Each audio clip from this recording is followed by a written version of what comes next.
신장은 우리 몸에서 정말 중요한 기능을 하기 때문에요.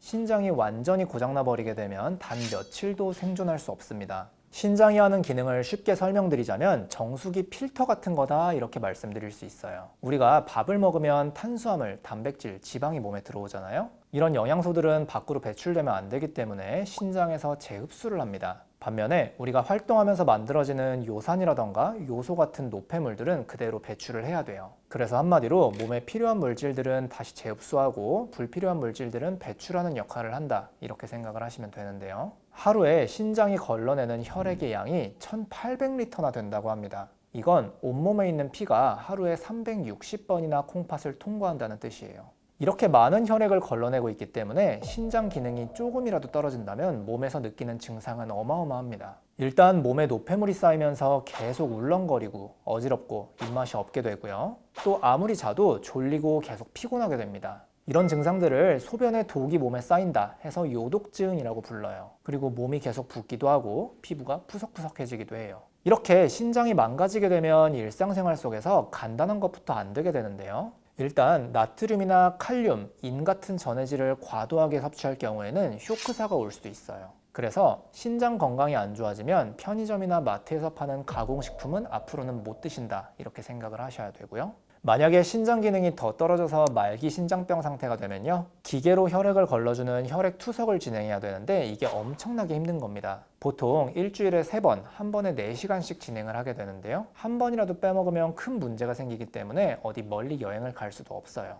여러분, 혹시 신장병의 생존율이 암 생존율보다 낮다, 이거 믿어지시나요? 보건복지부 통계에 의하면요, 당뇨를 앓고 있는 만성 신장병 환자의 5년 생존율은 39%입니다. 반면에 모든 암을 평균 냈을 때 암 환자의 5년 평균 생존율은 70%예요. 말기 신장병이 암보다 더 위험할 수도 있다는 거예요. 신장질환의 생존율이 이렇게 낮은 이유는 심혈관 질환과도 관계가 깊기 때문인데요. 신장 기능이 저하된 경우 심혈관 질환의 발생 위험이 10배에서 많게는 30배까지 올라간다는 연구 결과도 있을 정도입니다. 우리나라 신장병 환자는 계속 늘어나고 있어요. 말기 신장병 기준으로 10년 전에 비해서 거의 2배가량 늘어났고요. 그 증가 속도가 세계 3위라고 합니다. 평소에 건강검진을 이렇게 열심히 받는 한국인들이 왜 신장병이 걸리는 걸까요? 그건 바로 콩팥병을 유발하는 원인 질환이 제대로 관리되지 않고 있기 때문이에요. 콩팥병을 유발하는 원인 중에서 42%가 당뇨고요, 16%가 고혈압입니다. 요즘 사람들 되게 기름진 음식 많이 먹고 주로 앉아서 생활하잖아요. 그래서 젊은 나이부터 당뇨랑 고혈압이 많아지기 때문에 신장병 환자도 따라서 늘어난다, 이렇게 이해하시면 되는 거예요. 지금부터 신장이 망가지는 걸 눈치챌 수 있는 중요한 증상 5가지 설명드려 볼 건데요. 일단 첫 번째는 거품료입니다. 거품료라는 것은 말 그대로 소변을 봤을 때 거품이 없어지지 않고 오래 남아있는 걸 의미하는데요. 보통은 5분 이상 거품이 없어지지 않으면 그걸 거품료라고 부릅니다. 거품이 많아지는 대표적인 이유가 바로 단백뇨예요. 단백질은 원래 신장에서 걸러지고 몸 안에 있어야 되는데요, 신장 기능이 떨어지면 단백질이 새어 나오기 때문에 단백뇨가 생기는 거예요. 물론 소변에 거품이 생긴다고 다 단백뇨인 건 아니에요. 소변 줄기가 빠르게 떨어지면 그것 때문에도 거품이 생길 수 있는 거예요. 하지만 평소에 비해서 소변에 거품이 많이 생기고 또 오랫동안 없어지지 않는다, 이런 경우에는 꼭 병원에 가서 소변 검사를 받아보시는 게 좋겠습니다. 그리고 아침에 일어났을 때 유독 얼굴이나 팔, 다리가 붓는 경우에도 콩팥 기능이 떨어진 상황을 의심해 볼 수 있고요. 아무리 자도 무기력하고 계속 피곤하다, 이것도 요독증의 대표적인 증상이기 때문에 콩팥 기능 저하를 의심하셔야 됩니다. 마찬가지로 뇌에 독성 물질이 축적되면 이것 때문에 어지럽고 울렁거리고 집중력이 떨어지는 증상도 생길 수 있는 거고요. 마지막으로는 신장 기능이 떨어지면 소변이 농축되는 정도가 적어지면서 소변량이 많아질 수가 있어요. 만약에 소변량이 점점 많아지면서 이것 때문에 밤에 깬다, 이럴 경우에도 콩팥 기능의 저하를 의심해 볼 수 있어요. 물론 이렇게 소변을 자주 보는 경우에 여성의 경우는 방광염, 남성의 경우에는 전립선 질환이 대표적인 원인이라서 소변을 보는 횟수가 많아진다고 콩팥 기능을 무조건 의심할 수는 없어요. 하지만 이런 증상이 생긴다면 그냥 방치하지 마시고 꼭 병원에 가서 소변 검사 정도는 받아보시는 게 좋을 것 같습니다. 이렇게 신장이 망가질 때 느낄 수 있는 증상들을 설명드렸는데요. 안타깝게도 신장 기능이 떨어질 때 제일 흔한 증상은 바로 무증상입니다. 그래서 제가 항상 말씀드리지만 제일 좋은 방법은 건강검진이고요. 특히 소변검사 같은 경우에는 본인 부담금이 1,000원 정도밖에 안 되거든요. 별 이상이 없다 하더라도 1년에 한 번 정도는 혈액 검사나 소변 검사 꼭 해주시는 것을 권장드립니다. 콩팥 건강을 지키려면 이런 음식들을 꼭 피해 주셔야 되는데요. 첫 번째는 면 요리나 국물 요리예요. 이런 음식들의 특징은 나트륨 함량이 엄청나게 높다는 겁니다. 대표적으로 냉면이라던가 수제비, 라면, 짬뽕 이런 것들이 있는데요. 몸속에 염분이 축적되면 혈압이 올라가기도 쉽고요. 미세한 혈관이 손상을 입게 됩니다. 이 과정을 거쳐서 신장이 손상되는 거예요. 그래서 이런 짠 음식들은 웬만하면 줄여주시고요. 꼭 드셔야 될 일이 있다. 젓가락으로만 드셔주시는 게 국물을 섭취하지 않는 방법이 될 것 같아요. 신장에 안 좋은 두 번째 음식, 바로 가공식품이에요. 대표적으로는 햄이나 가공육, 콜라, 사이다, 과자 같은 게 있는데요. 이런 음식들의 특징은 인이라는 성분이 엄청나게 많이 함유되어 있다는 거예요. 신장이 안 좋은 사람들이 인을 과도하게 섭취하면 어떤 일이 생길까요? 인이 칼슘이랑 결합해서 혈관벽에 엉겨 붙게 되고요. 혈관벽이 딱딱해집니다. 고혈압이라던가 심혈관 질환의 위험이 높아지고요. 콩팥 기능도 함께 떨어질 수 있어요. 세 번째 신장에 안 좋은 음식, 바로 녹즙이나 생과일 주스예요. 왠지 야채나 과일을 많이 섭취할 수 있기 때문에 몸에 좋을 것 같기도 한데요. 하지만 과도하게 녹즙을 섭취하면 신장 기능 저하가 생길 수 있고 투석까지도 할 수 있다는 사실 들어보셨나요? 미국에서 발표된 환자 증례 하나를 소개드려 볼게요. 고혈압과 당뇨를 앓고 있는 68세 남자 환자가 있었다고 합니다. 이분은 건강해지고 싶어서 시금치, 케일, 아스파라거스 같은 걸 갈아서 만든 녹즙을 매일매일 드셨다고 하는데요. 하루에 900ml씩 6개월을 드셨다고 합니다. 과연 이 환자분 6개월 뒤에 건강해졌을까요? 놀랍게도 5개월째부터 체중 감소랑 구토가 발생했고요. 응급실에 방문해서 검사를 했더니 크레아티닌이라는 수치가 9.6까지 오른 급성 신부전 상태였다고 합니다. 그래서 응급투석을 진행했지만 신장 기능이 돌아오지 않아서 만성 신장병 환자가 되었어요. 이 환자의 신장 조직을 검사한 결과 과일과 야채에 들어있는 옥살산이 원인이었다고 합니다. 옥살산은 독성을 가지고 있는 물질로 콩팥 안에서 결정을 만들어서 콩팥을 손상시키는 기능을 합니다. 신기능이 정상인 사람들이라면 문제없이 배출시키지만요. 신기능이 떨어져 있거나 탈수가 심하거나 아니면 콩팥에 부담이 되는 다른 약들을 복용하는 분들의 경우에는 옥살산으로 인해서 신부전이 발생할 수도 있다라는 보고가 있습니다. 그래서 녹즙을 너무 많이 드시는 건 피해 주시는 게 좋겠다 이렇게 말씀드립니다. 콩팥에 안 좋은 마지막 음식, 단백질입니다. 물론 적절한 단백질 섭취는 영양 보충을 위해서 정말 중요한데요. 단백질이 분해되면서 요독을 만들기도 하고요.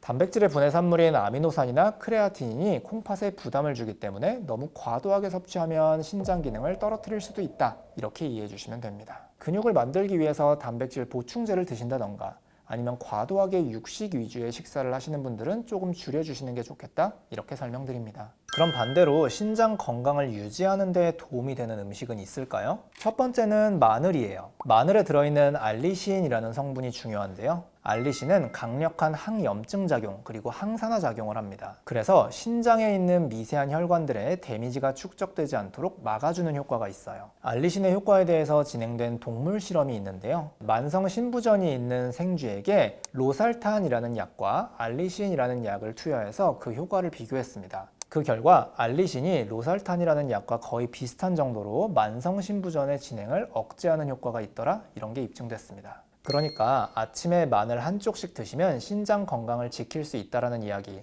아예 근거가 없는 이야기는 아닌 것 같은데요. 속만 괜찮으시다면 생으로 마늘을 드시는 게 알리신의 함량이 제일 높아서 좋습니다. 신장에 좋은 두 번째 음식, 콩입니다. 콩에는 식물성 단백질, 불포화 지방산이 풍부하고요. 이소플라본, 파이토스테롤, 레시틴 같은 물질들이 풍부해서 항염증 작용, 항산화 작용이 아주 강합니다. 중국에서 27,000명을 대상으로 진행된 연구가 있는데요. 여기서는 하루에 섭취하는 콩을 50g씩 늘려갔을 때 만성 신질환의 발생 위험이 4%씩 떨어지더라 이런 결과가 나왔고요. 미국에서 15,000명을 대상으로 진행된 다른 연구에서는요. 하루 중 섭취하는 단백질 중에서 콩이나 두부같이 식물성 단백질을 위주로 섭취하는 사람들이 만성 신부전으로 인한 사망 위험이 33% 낮아지더라 이런 결과를 확인했습니다. 다음은 오메가3인데요. 오메가3는 몸속의 염증을 억제하는 효과가 있어서요. 천식이라던가 류마티스, 알러지, 암까지 예방하는 효과가 입증이 되어 있습니다.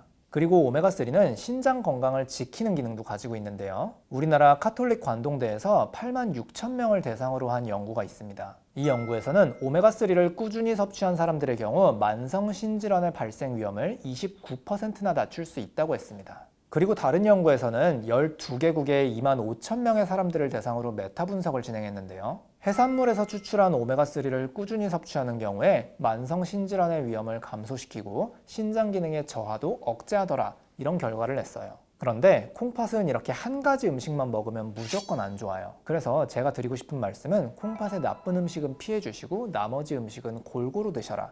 이게 제일 좋은 방법인 겁니다. 신장이 안 좋아지신 분들은 정말 치료를 위해서 온갖 노력을 다하시는 경우가 많은데요. 그런데 그 중에서 잘못된 노력으로 오히려 콩팥 건강을 악화시키는 경우도 몇 번 봤어요. 그래서 이런 습관들은 좀 조심해 주시는 게 좋은데요. 첫 번째 잘못된 습관은 운동을 갑자기 과도하게 하는 겁니다. 콩팥 기능이 좋지 않은 사람들이 운동을 갑자기 과도하게 하면 혈압 변화가 엄청나게 생기면서요. 콩팥에 있는 미세한 혈관에 계속 타격이 생기면서 신장 기능이 더 떨어질 수도 있다라는 보고가 있습니다. 그리고 과도한 운동을 하면 횡문근 융해증이라는 질환이 생기기도 하는데 이게 콩팥에 엄청나게 위험합니다. 그래서 콩팥이 안 좋으신 분들이라면 운동량을 천천히 조금씩 올려주시는 게 아주 중요합니다. 두 번째 잘못된 습관, 바로 극단적인 저염식인데요. 하루 종일 먹는 모든 음식에서 소금을 아예 싹 뺀 채로 드시는 분들도 있는데요. 이것도 콩팥에 되게 위험합니다. 염분이 부족하게 되면 혈압이 떨어지면서 중요한 장기들로 피가 충분히 공급되지 못해요. 그래서 신장 기능이 오히려 떨어질 수도 있는 겁니다. 세 번째는 노폐물 배출을 위해서 사우나에 가서 땀을 많이 빼는 건데요. 사우나에 가서 땀을 계속 빼다 보면 탈수가 생기게 되고요. 또 혈관이 확장되고 혈액 공급이 잘 되지 않아서 신장 기능이 떨어질 수도 있다라는 보고가 있습니다. 마지막으로는 무분별한 약 섭취예요. 우리가 먹는 약 중에 대부분은 신장으로 배설이 되는데요. 그 중에서도 신장에 부담이 많이 되는 약들이 있어요. 대표적으로는 소염 진통제라던가 오구멘틴 같은 항생제, 아시클로버 같은 항바이러스제가 있습니다. 신장 기능이 안 좋으시다면 이런 약들은 주의해 주시는 게 좋겠습니다. 제가 항상 말씀드리지만 건강은 한번 잃어버리면 다시 원래대로 돌릴 수가 없어요. 콩팥도 마찬가지고요. 그래서 건강에 관심 많으신 우리 구독자 여러분들께서는요, 소변검사나 혈액검사 같은 건강검진 빼놓지 말고 꼭 챙겨주시길 권장드립니다.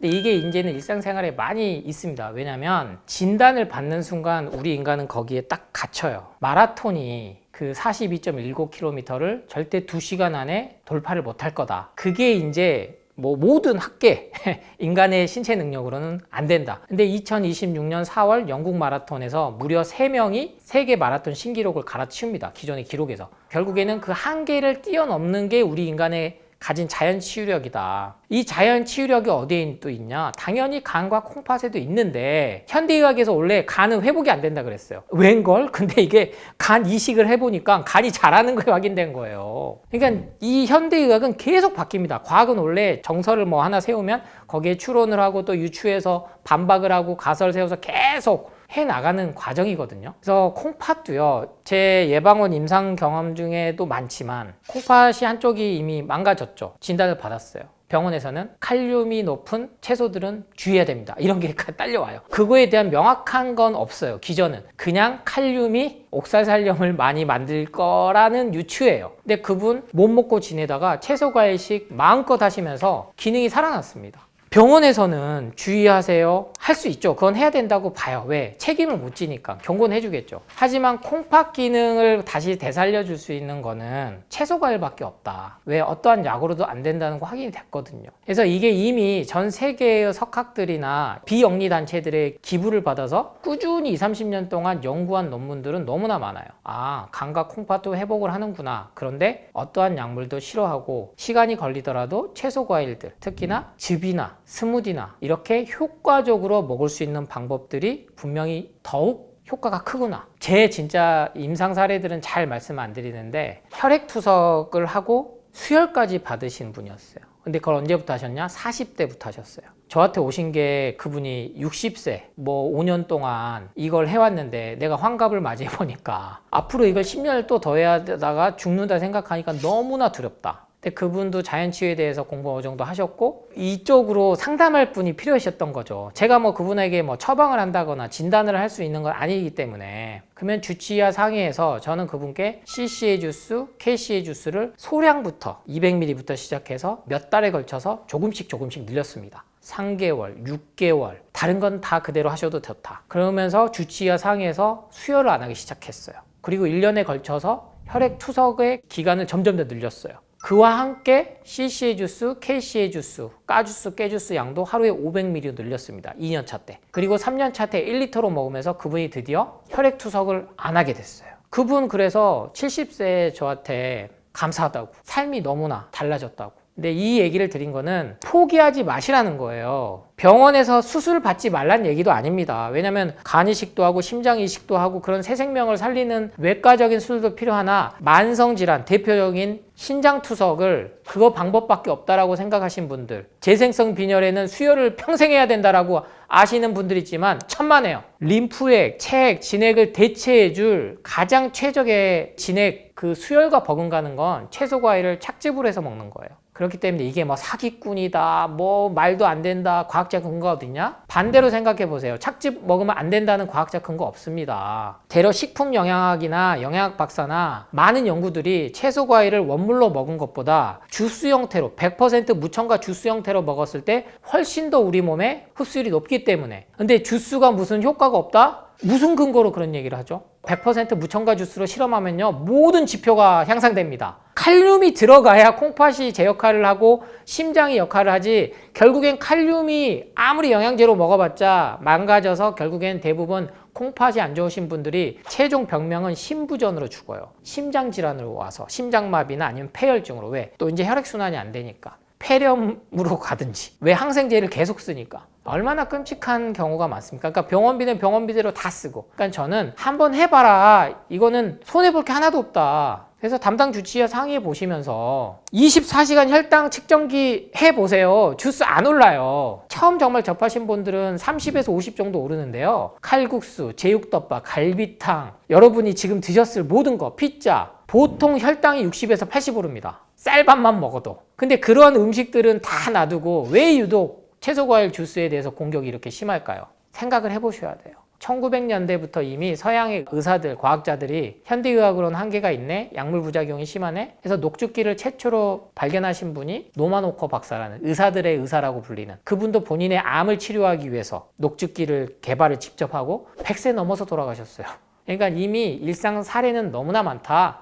여러분이 근데 99%는 광고 마케팅의 이 싸움에서 점유율을 한 약에 의해서, 영양제에 의해서, 수술에 의해서만 하게끔 하는 정보들에 끄달려 다니다 보니까 다른 선택지를 선택하지 못하는 거다. 최소한 제가 국내에서는 지난 10년 넘게, 그리고 지난 3, 4년 동안 예방원 카페를 운영하면서 거기에 10만 개의 넘는 글이 올라와 있습니다. 채소 과일을 통해서 모든 약을 끊고 벗어나고 간과 콩팥이 회복되고 유방암 환자들 타모xifen 끊고 모든 수치가 정상화되는 거예요. 3년 5년. 다른데 전이도 안 되고. 선택은 여러분의 몫이지만 저는 그 길을 잘 선택할 수 있게 하나의 가치, 앞서 말씀드린 페이스메이커 역할을 해드리고, 많은 분들이 지금 척기의 기적 1, 2, 3의 법칙으로 그 페이스메이커가 돼서 함께 나가니까 여러분도 그 운동에 동참해 보시기를 바랍니다.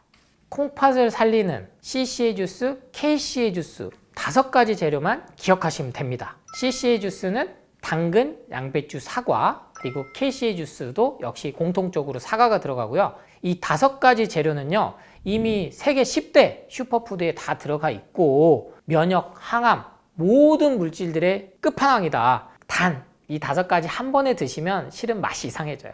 그렇기 때문에 CCA 주스, KCA 주스 따로따로 만들어서 번갈아 가서 마음껏 하루에 500ml씩은 기본 드셔나가길 바랍니다. 20대들은 뽀빠이 아저씨 잘 모를 거예요. 그 뽀빠이 아저씨가 뭘 먹으면 갑자기 힘이 세졌냐?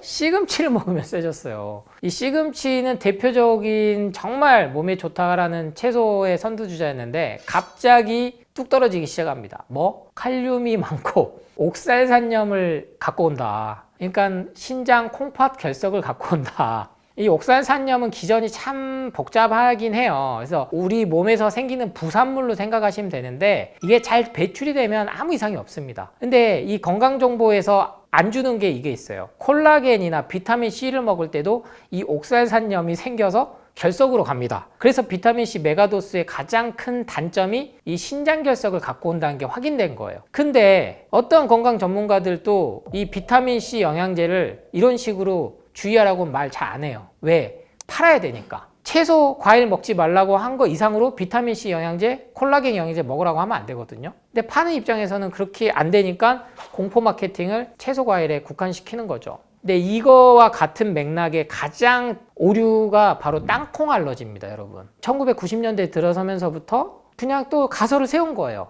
야, 우리 이 아나팔락시스 이 쇼크가 왜 오지? 땅콩 먹었을 때? 땅콩을 어렸을 때부터 먹어서 그래. 이래서 먹이지 말자라고 미국, 영국, 호주를 기점으로 해서 이스라엘 다 같이 합심을 했어요. 약 10년이 지났더니 어마어마하게 늘었습니다. 뭐 3배, 4배 막 심지어는 뭐 12배 늘었다는 논문까지 결과가 나오니까 아, 이게 아니었구나. 부랴부랴 다시 연구를 시작했어요. 생후 3, 4개월 이후부터 땅콩을 먹었을 때랑 안 먹었을 때랑 차이가 봤더니 한 43%가 급감을 하더라는 거예요. 땅콩 알러지가 없어졌다는 거예요. 그래서 미국 임산부 협회도 임산부는 임신했을 때 땅콩을 먹으면 태아가 땅콩 알러지가 생깁니다라는 걸 그냥 유추해서 공고했다가 7년 만에 완전히 폐지했습니다. 2017년도에 미국 대표적인 그런 기관에서 땅콩은 생후 3개월 넘어서부터 완전 중증 질환 아닌 경우에는 먹는 게 자연 면역이 돼. 이 단백질이 다 그렇거든요. 근데 이 신장에도 단순히 옥살산염 아니면 칼륨이 있어야 돼요. 마그네슘, 칼륨, 심장 펌프를 잘하게 하기 위한 필수적인 요소니까. 그래서 이러한 할 거다. 근거 자료 연구 논문이 인정된 건 없어요. 채소 먹지 말라고 안 하잖아요. 근데 그 와파린 혈액 응고제를 먹으면 칼륨 수치 높이는 뭐 시금치부터 해서 녹색 채소를 먹으면 안 된다 그래서 1990년대부터 유행했던 녹즙이 싸그리 다 들어가 버린 겁니다. 근데 결국에는 회복시킬 수 있는 거는 채소 과일이다. 그래서 제가 가장 안전한 확인된 CCA 주스, KCA 주스를 추천드린 거예요. 그래서 그 정도만 해도요, 여러분 따로 뭐 좋은 거 안 찾아 드셔도 돼요. 중요한 이유를 2가지로 주장을 합니다. 첫 번째는 반드시 먹어야 된다. 그래서 끊임없이 나옵니다. 아침 먹어야 좋다. 뭐 두뇌 활동에 좋고 아니면 폭식, 거식증을 예방하고 뭐 구체적으로 막 여러 사례들을 하죠. 근데 그게 이제 관찰 연구에 불과한 거고 저는 아침은 반드시 안 먹어도 된다예요. 그러니까 소식을 해야 되는 게 장수라는 건 누구나 다 알아요. 그런데 현대사회는 뭔가를 팔아야 되니까 계속 먹게 만듭니다. 계속. 아마 여러분 지금 사셨을지도 모르는 알부민, 단백질 보충제로 알고 계신 알부민. 대한의사협회가 여지껏 건강기능식품들에 대해서 이렇게 단호하게 보도자료를 낸 적이 없어요. 알부민 먹는 걸로 효과 없다. 알부민은 정맥주사로 놔야 효과가 있다는 건 다 아는 거거든요. 너무나도 이거는 상식적인 걸 소위 말해서 쇼닥터들 너희들 경고할 거야. 이 정도 세게 얘기할 수밖에 없었어요. 그러니까 아침 식사도 우리가 이미 하루 한 끼만으로도 일일 충족 칼로리는 다 채워집니다. 근데 부족한 게 뭐냐? 비타민, 무기질, 미네랄은 살아있는 채소 과일을 통해서만 먹어야 되는데 이거를 못 채우니까 영양제로 채워라. 이 논리가 시작된 거죠. 그래서 아침 첫 끼가 중요하다. 2교대, 3교대 하신 분들은 자고 일어나서가 중요하다. 2026년 미국 식단 가이드라인을 보면요. 이 트럼프 2기에서 발표한 거죠. 트럼프 정부가 여러 가지 말도 많고 탈도 많고 하는데 초가공 식품을 만들어내는 식품회사와 제약회사 눈치를 유일하게 또 안 봐요. 근데 이 미국 식단 가이드라인의 핵심이 뭐냐? 초가공 식품, 가공식품은 죽은 음식이고 살아있는 음식 먹어라. 근데 살아있는 음식에 채소 과일뿐만 아니고 육류도 들어가 있어요. 채소 과일을 갖다가 어떻게 먹으라고 했냐? 주스로 먹지 말란 말 안 했습니다. 100% 무첨가, 화학 첨가제가 안 들어간 액상과당이나 스크랄러스나 말티톨이나 인공감미료가 안 들어간 걸로 100%짜리 주스를 먹어라. 채소 과일 원물로 먹든 주스로 먹든 그렇게 먹어라. 심지어 통조림 캔에 든 과일도 먹어도 된다고 했어요. 그러니까 왜? 죽은 냉동식품이나 그러한 것보다는 낫다라는 거죠. 그래서 아침 첫 끼는 채소 과일로 시작하셔야 돼요. 채소 과일, 통곡물, 견과류 이렇게 시작해 주시면 돼요. 그래서 제가 1, 2, 3의 법칙으로 해서 첫 끼 중요하다. 2주만 실천해봐라. 하루 시작 미지근함을 먹고 까주스, 깨주스 그리고 커피 끊어라. 그래서 첫 끼 뭘 먹을지 중요한데 그 뭔가 파는 정보들 말고 첫 끼를 나는 계속 계란 먹을래 하시면 난각번호 1번을 드시면서 첫 끼의 기적 꼭 실천해 보시기 바랍니다. 그래서 제가 오늘 이렇게 말씀드린 내용들이 요약해서 말씀드렸지만 예방원에 10년 넘게 상담한 사례 그리고 1000일 넘게 예방원 카페에 구체적인 내용들을 실어주신 6분의 사례 여러 다양한 정말 여러분이 이게 정말 진실인가 보다 라고 그런 내용들이 새로운 내용들 이 한 권만큼은 압축이 돼 있으니까 꼭 보셔서 첫 끼의 기적을 경험해 보셨으면 좋겠습니다.